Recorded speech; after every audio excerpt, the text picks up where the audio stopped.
জীবনটা কখনোই এই সাদা পেপারের মতো সাদা করে দিও না, জীবনকে অলওয়েজ রঙিন করা উচিত।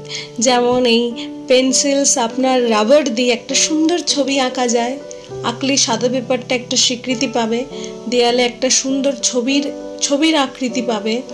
তো জীবনকে সব সময় এরকম ফাঁকা রাখতে নেই, ভরিয়ে দাও, সব কিছু দিয়ে ভরিয়ে দাও। যা তোমার ভালো লাগে, যা তুমি ভালোবাসো, সেই সব কিছু দিয়ে জীবনকে অলওয়েজ ভরিয়ে রাখো। ফাঁকা রাখলেই নিঃসঙ্গতা বাড়বে, খারাপ লাগবে, যত বাজে বাজে খেয়াল আসবে মনে। তাই কখনোই কোনো জিনিস ফাঁকা রেখো না। এই সাদা পেপারটা রঙিন করার পরে, আঁকার পরে, এটা কিন্তু আর সাদা পেপার থাকে না, এটা তখন একটা ছবি হয়ে গেল।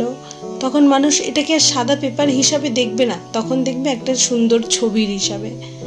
সো আজকে আমি যে ছবিটা আঁকছি এটা হচ্ছে শান্তিনিকেতন স্টাইলের একটা আর্ট।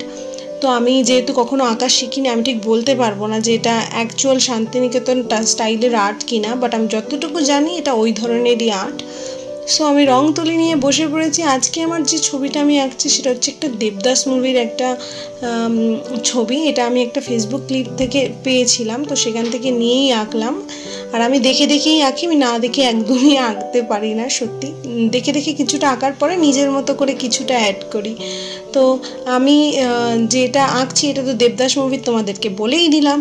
তো ছবিটা জাস্ট দেখো কেমন হয়েছে, তোমরা জানিও অবশ্যই যে আমি আমি যেহেতু কখনো আঁকা শিখিনি, তো পারফেক্ট কেউ হয় না। আমি জানি না আমি পারফেক্ট কি না, পারফেক্ট আঁকতে পারি কি না, কিন্তু চেষ্টা করি। আর আমার আঁকলে মন ভালো হয়ে যায়। আর তোমাদেরকেও বলছি, যখন মন খারাপ থাকবে, যেটা করলে মন ভালো হয়ে যায় সেটা অবশ্যই করা উচিত। দেখা হচ্ছে তোমাদের সাথে নেক্সট ভিডিওতে। লাইক, কমেন্ট, সাবস্ক্রাইব করতে একদম ভুলো না।